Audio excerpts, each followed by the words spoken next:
Josuba untie. Josuba umor. Aneno ka koth biro. Ok abiloso mang'eny. To abiro ka nikech weche ariyo. Mokwongo oluonga gi Mbadi Ng'ong'o. To Mbadi ni eri. Mbadi ni chalo kaka nyathina man mapuonje yore mag siasa. Kane odonje e siasa, an mana abiro kaeri, abiro timone kampen magunga ka. Abiro mwaluoro kode gwasi ka, waluoro kode gi Rombo. Abiro ndalo mane ochung', kane ochung' kato ne ochung' gi wuod nyakwara Komo. Akomo en osiep Jaramogi Mangita gi del.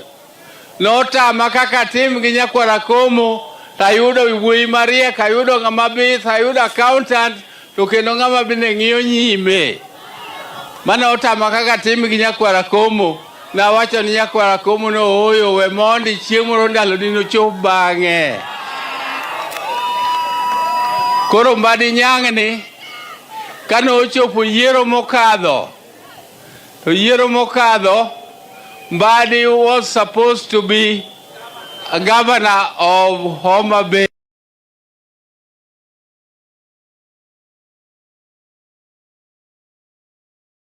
Our party leader Raila Amolo Odinga preferred Gladys Wanga, and our party preferred Gladys Wanga, and promised to give Mbadi Ministry of Finance if Raila became the president of Kenya. So, when opportunity arose, which gave us an opportunity to appoint ministers in the government, the first consideration went to John Ng'ong'o Mbadi, or John Mbadi Ng'ong'o. But when he was being appointed, there were others who were also eyeing the same seat. I don't want to mention their names. But personally, I stood firm, and I said Mbadi is the one who was promised, and Mbadi must be given the Ministry of Finance. And we made sure Mbadi Ng'ong'o became the Minister of Finance.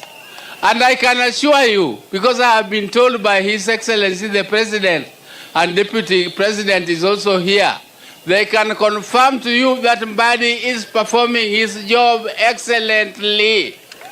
He's doing a very good job.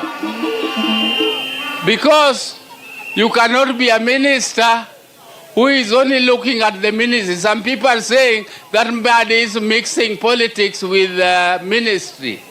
But I'm telling you, if you don't know politics, you cannot be an effective Minister of Finance.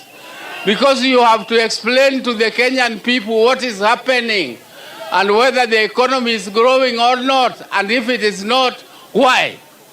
You must explain to people why you are borrowing money. You cannot be somebody who is bookish.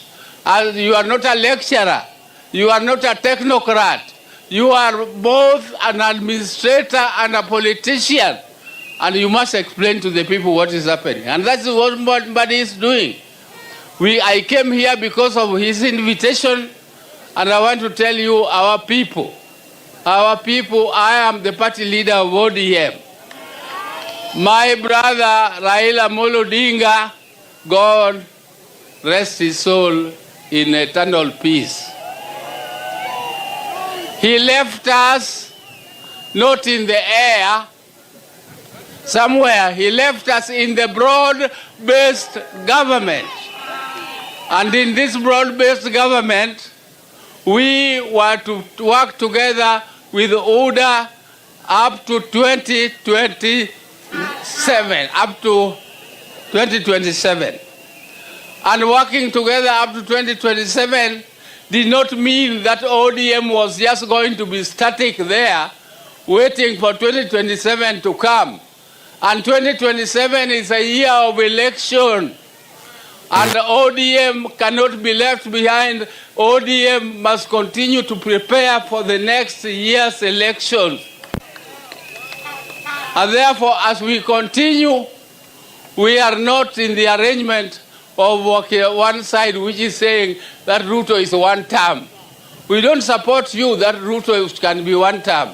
What we support is an arrangement where we are going to have a structured negotiation with order, so that at the end of it, when we come to elections next year, we know whether we are two-term or one-term, but we are in the arrangement of broad-based.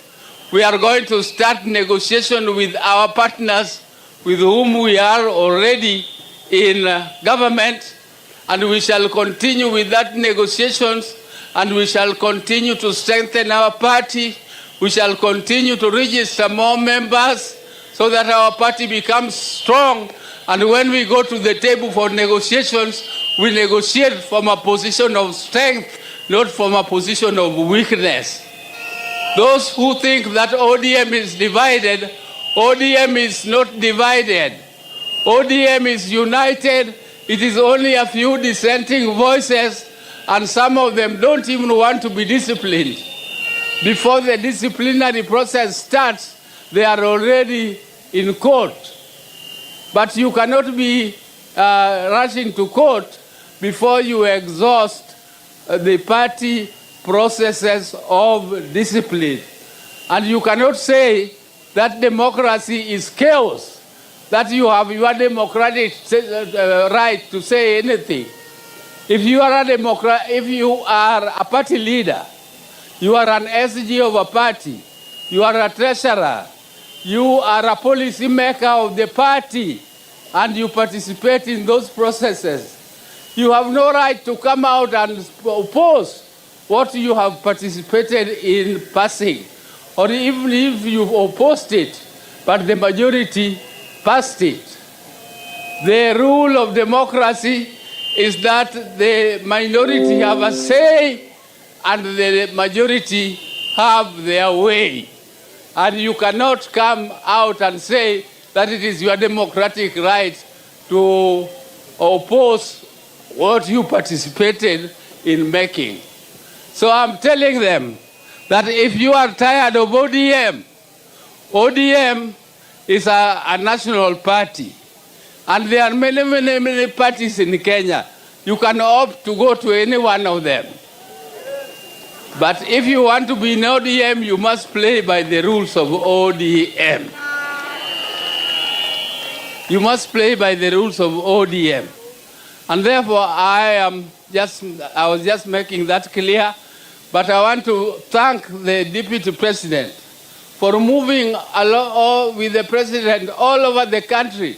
He is going out of his way himself to do service to the people, to deliver services, so that when we come to elections next year, if God helps us, that ODM goes together with the order, we shall go there as a strong party, and we are going to move on together if God helps us. And thank you very much, the Deputy President, for coming. You also came to do one for me in Siaya.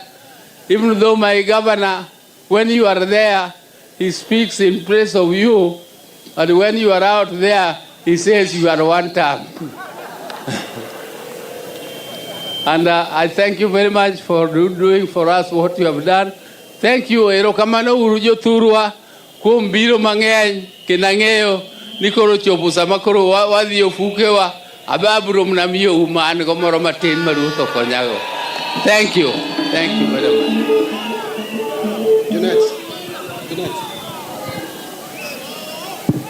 Jasuba.